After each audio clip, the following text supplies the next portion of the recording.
Avez-vous déjà réfléchi à quoi ressemblerait l'école de demain? Et quelles seraient les clés essentielles pour grandir en conscience et développer son plein potentiel? Ces leçons du nouveau monde ont pour vocation de réveiller les étoiles et de vous délivrer les savoirs universels pour réinventer le monde de demain. Alors, c'est parti? On y va?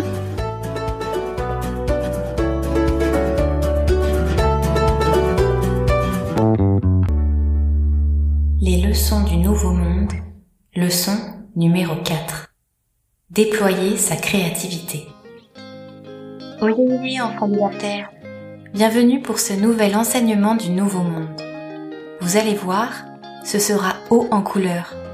Vous allez apprendre à suivre vos élans, à mettre en avant vos talents pour déployer tous vos potentiels. Mais j'en dis trop déjà. Je vous laisse avec Alicia. Bonjour les enfants, heureuse de vous retrouver pour cette nouvelle leçon. Je vous ai donné rendez-vous sur cette belle place de la cité pour que vous puissiez observer cette merveilleuse fontaine. Elle va nous inspirer pour cette 4e clé, qui a vocation à vous aider à déployer votre créativité. Ensemble, nous allons décortiquer les mécanismes qui permettent à une idée de se manifester dans notre réalité. Vous allez voir, c'est fantastique. Mais d'abord, essayons de répondre à quelques questions. D'où viennent nos idées? Et comment fonctionnent-elles à votre avis? Pour le comprendre, observez bien cette fontaine. L'eau s'y écoule doucement, du haut vers le bas. Elle ne cessera jamais de couler, car la terre a de l'eau en abondance à offrir.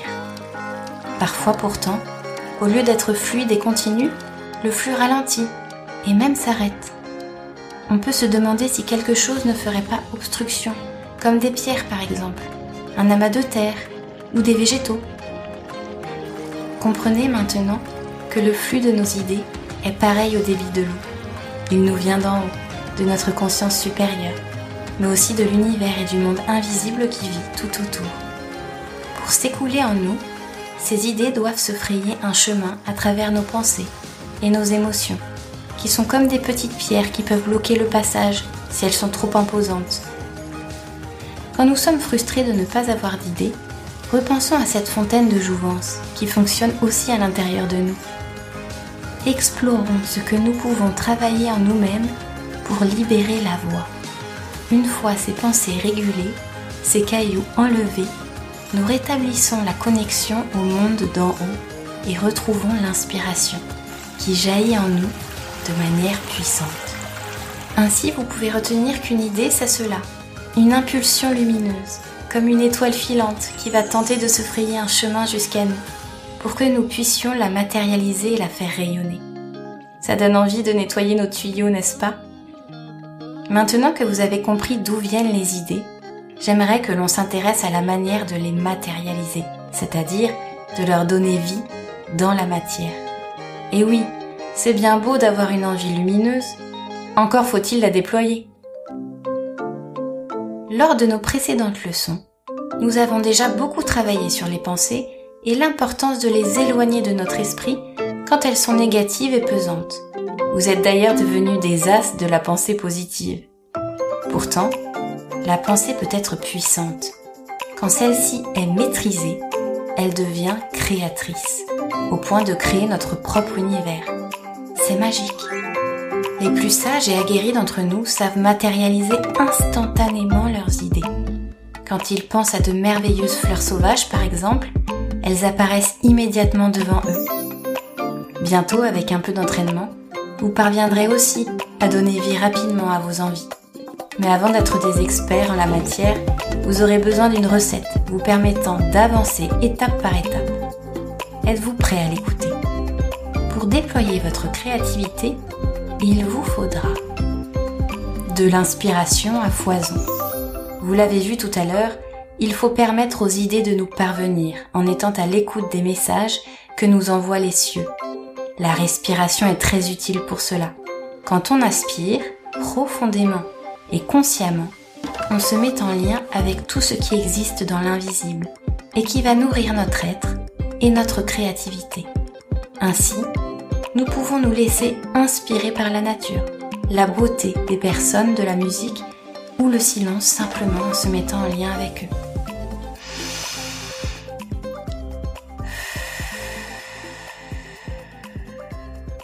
Ça donne envie de bien respirer, n'est-ce pas? Il vous faudra aussi de la joie en pagaille. À la source de chaque création, il y a une joie qui pétille dans nos cœurs. Elle est notre boussole intérieure en matière de créativité. S'il y a de la joie, c'est que je suis sur la bonne voie. Il vous faudra aussi une bonne dose d'audace. La créativité est aventureuse. Il nous faudra oser explorer de nouvelles manières de faire et d'agir et partir à la découverte de nos talents. Parsemer tout ça de patience et de persévérance. Une idée se matérialisera, mais avec le temps de maturité nécessaire. À l'image des plantes qui poussent, s'élèvent et grandissent, nous devons donc accepter que nos envies prennent vie, petit à petit. Ainsi ne jamais se décourager et redoubler de patience. Nous avons toutes les capacités pour y arriver.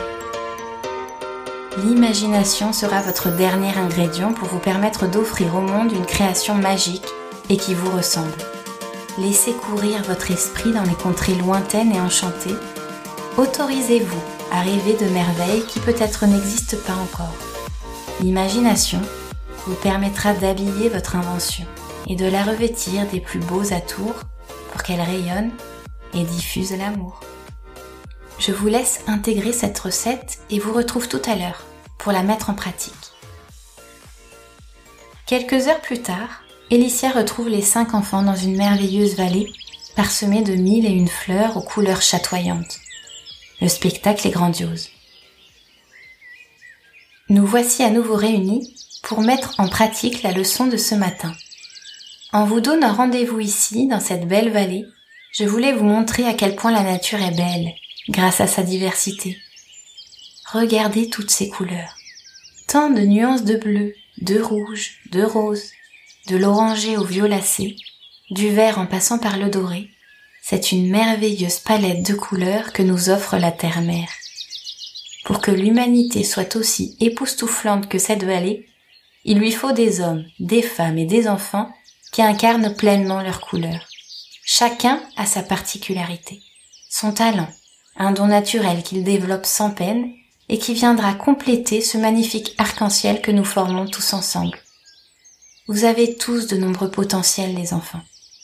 Que cela soit dans les arts, le dessin, la musique, le chant ou la danse, dans le sport, la construction, les sciences ou les astres, dans votre capacité à rire de tout et diffuser votre magie tout autour de vous, vous avez tant de cadeaux à offrir au monde.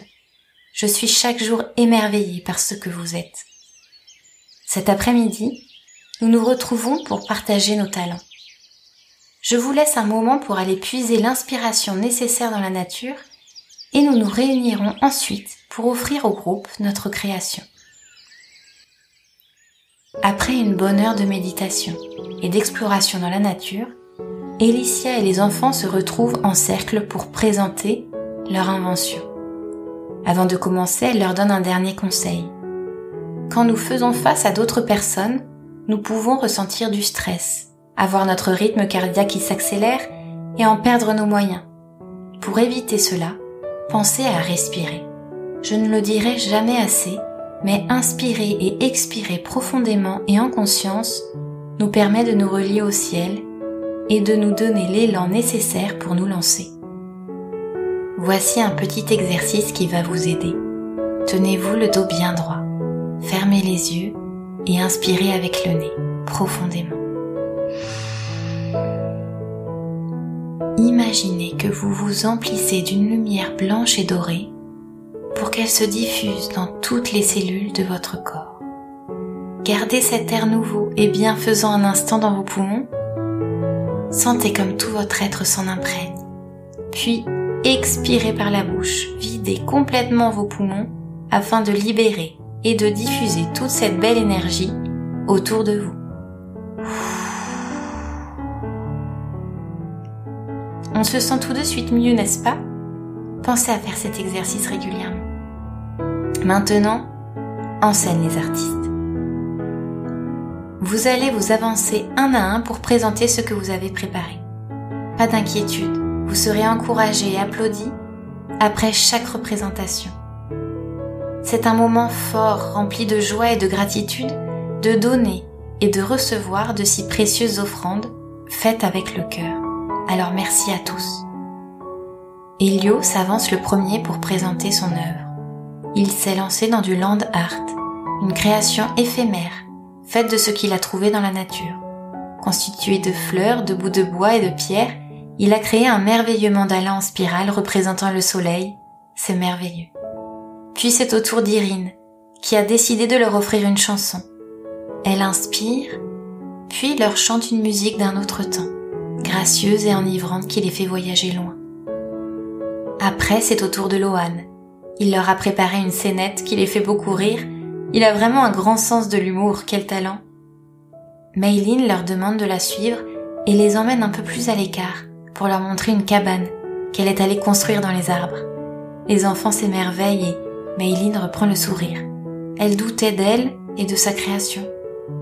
Enfin, la douce et rêveuse Isil s'avance devant eux. Elle tient un magnifique bouquet de fleurs dans les mains qui semble scintiller de mille feux. Des papillons s'agitent autour, donnant une impression de mouvement à sa belle création. C'est magique. Alicia finit par s'avancer au milieu du cercle, dans une belle lumière dorée de fin de journée. Vos talents sont si précieux, les enfants. J'espère que vous continuerez à explorer ces dons que vous avez pour embellir le monde dans lequel nous vivons. Et pour conclure cette belle journée, je vais vous raconter une histoire qui vous fera voyager loin dans des contrées enchantées. Cela, c'est un de mes talents à moi.